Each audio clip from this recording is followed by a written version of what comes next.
Hey everyone, welcome to part 3 and the final part of my episode with Declan Taylor. Now, in this part of the episode, we cover a little bit about the Haney and Garcia lawsuit, but we also talk about how Dec made his way in the sports journalism industry.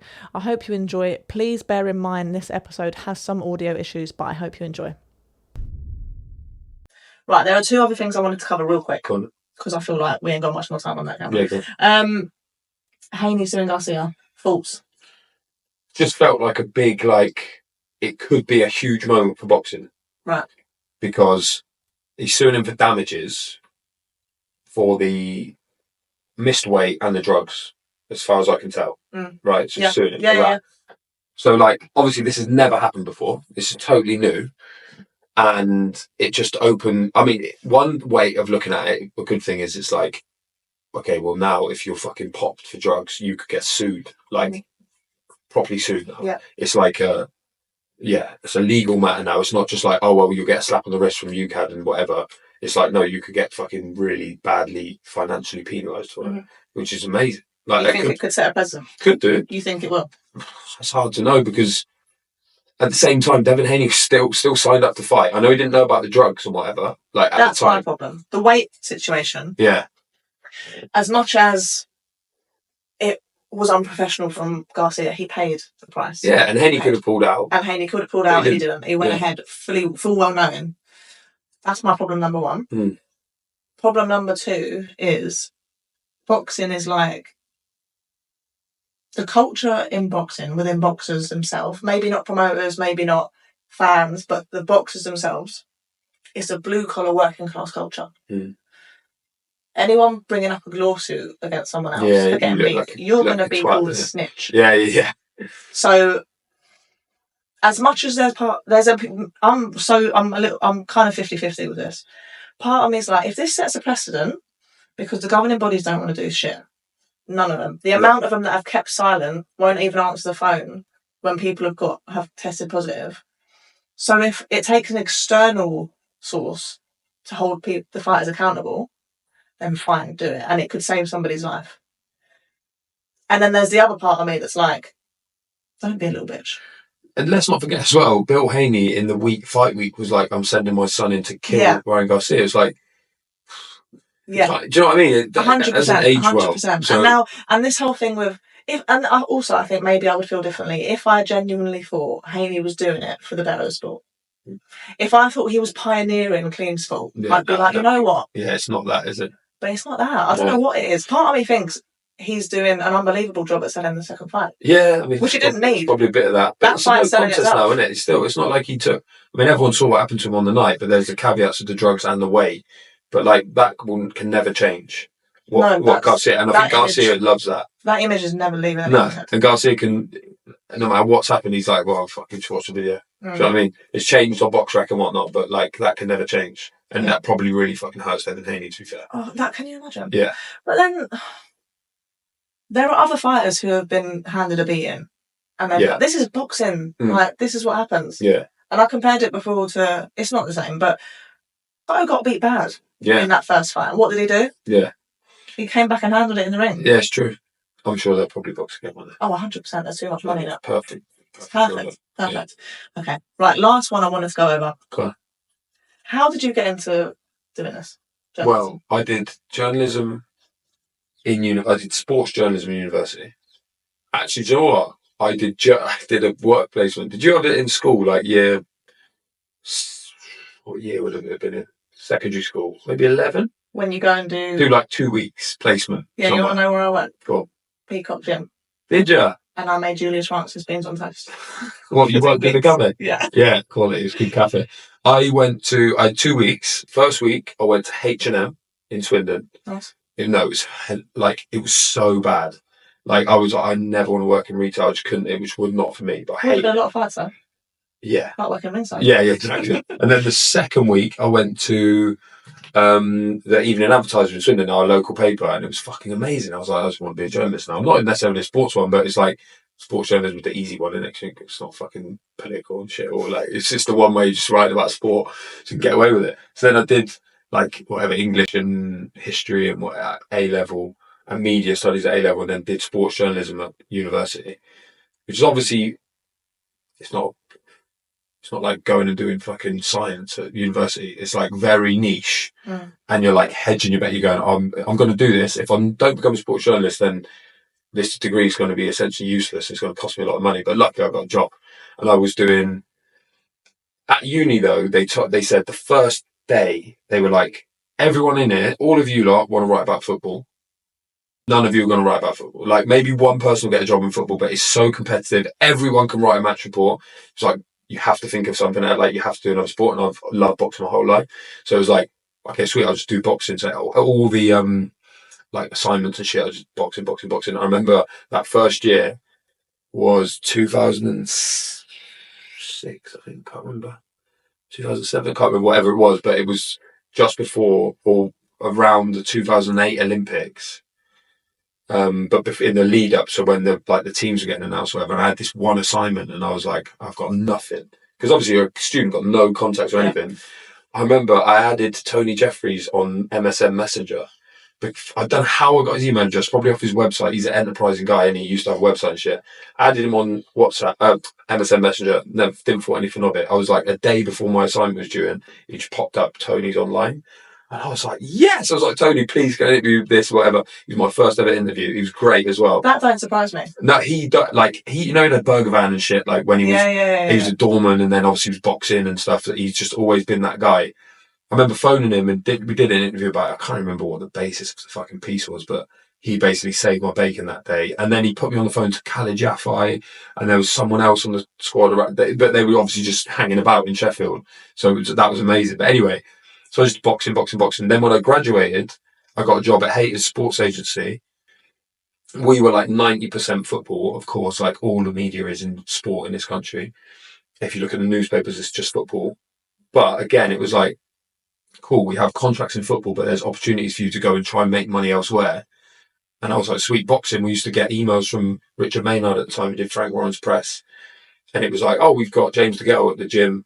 And normally it would just be like, it would come in our group, like in the company inbox, and they'd be like, oh, not for us. Like, we've got no one to do that. I was like, I'll just do all of it. And then it was just like, go into things. Like at the time I was lucky because like Grows DeGale, well, that show was actually supposed to be, what's his name? Nathan Cleverley against Jürgen Bremer was supposed to headline that show, believe it or not. Jürgen Bremer pulled out, Nathan Cleverley boxed someone else, but then Groves DeGale became the main event essentially. That was the first fight I ever got paid to do. You're joking. Yeah, it was when I just graduated. Like, I was 2010. I know. So it was like, that's the sort of level of the boxing and the profile of it when I was just starting, like, as a journalist. So that helped. And then I was like, yeah, Kevin Mitchell. I'm based in London, so I had Kevin Mitchell on the doorstep, Derek Chisora, Groves and DeGale, Billy Joe Saunders. Like, obviously Frank Warren was buzzing at that point, like, as he still is now, to be fair. But like, there were opportunities every week. There was a big show at the O2, like every month or 6 weeks. There was stuff at Your Call. So I was just like,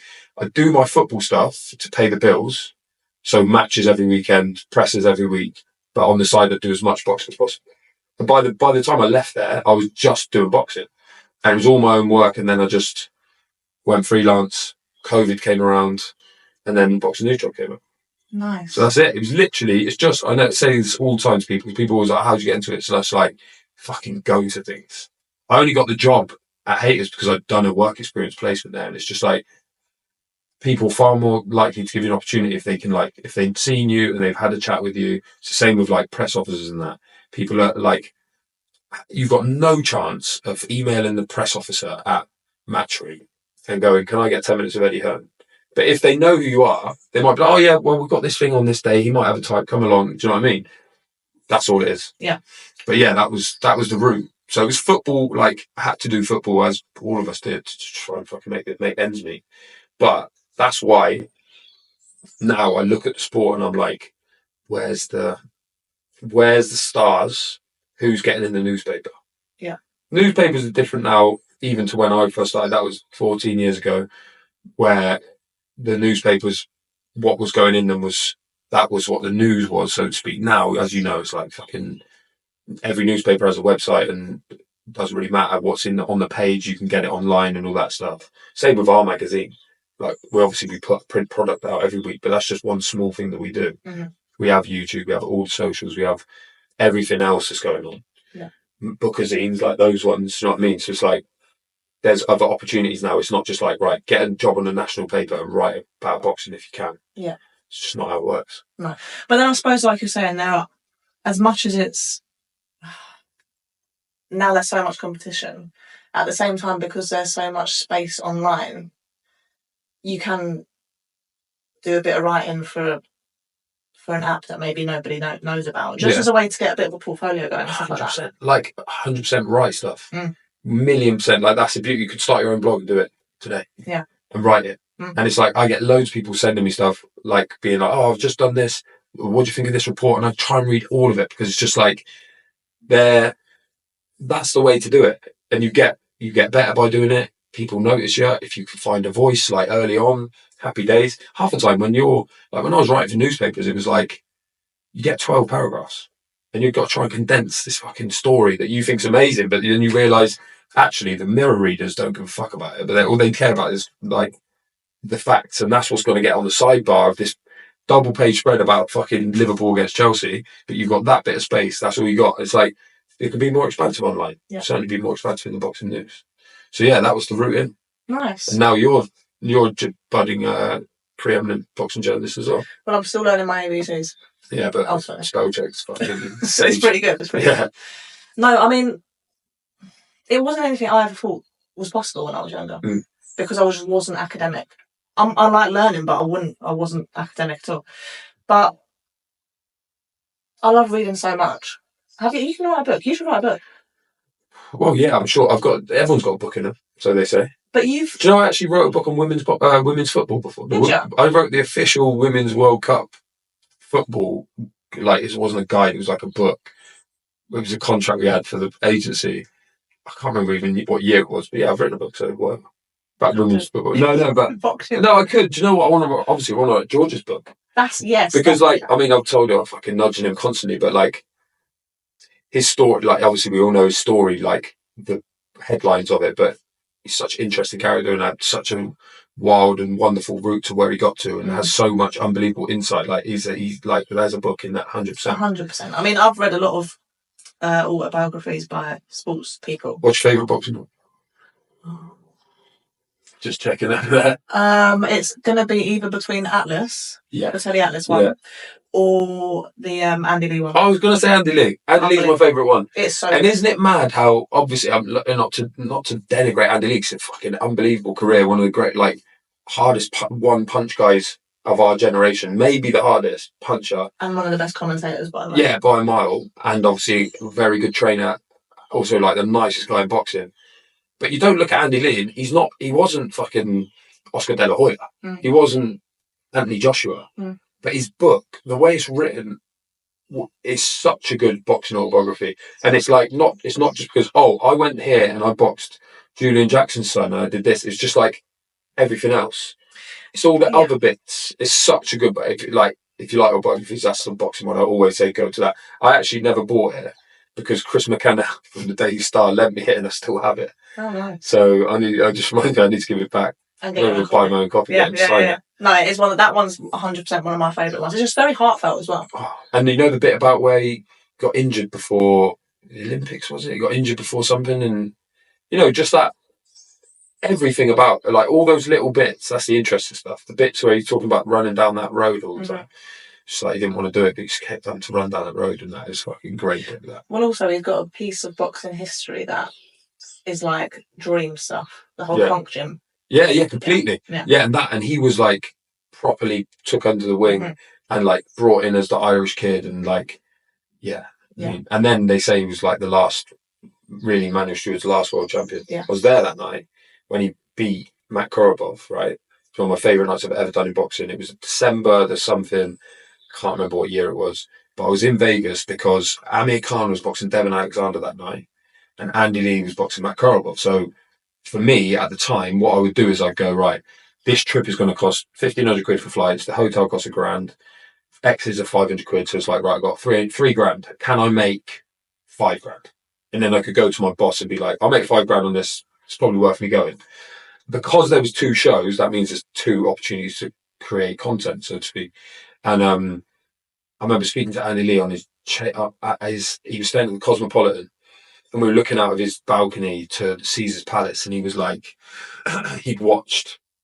Can't remember what fight he was talking about, but one of the Four Kings fights had been there that he had watched, and now he's looking over the Caesar's Palace, and he's like, it was all just destiny for him. Obviously, Korobov, massive favourite in that fight.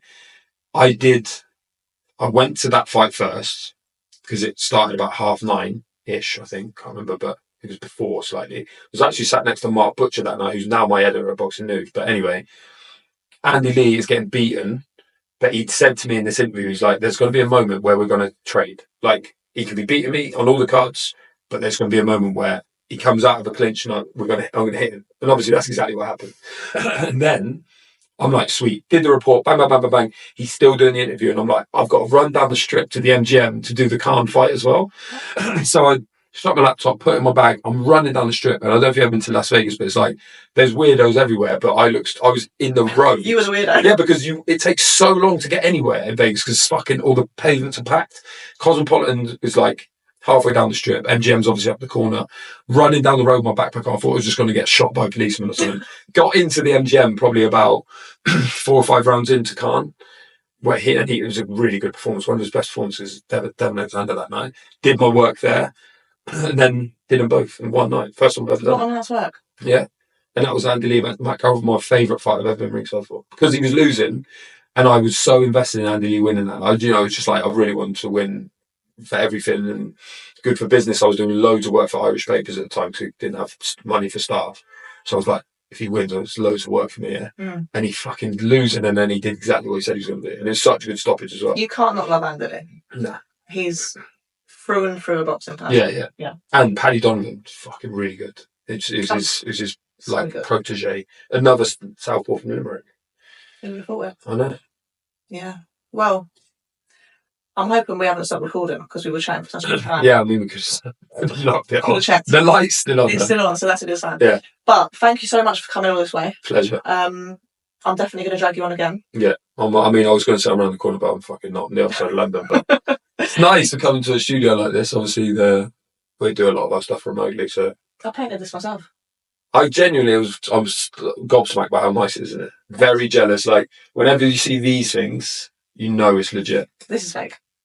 This is actually from Argos. I'm joking. No, I'm not. That would have been so good if it was. Yeah, these are Argos, but you just got rode on. Yeah. Yeah. But no, thanks for having me. It's been a pleasure. Wicked. Thank you. Anytime.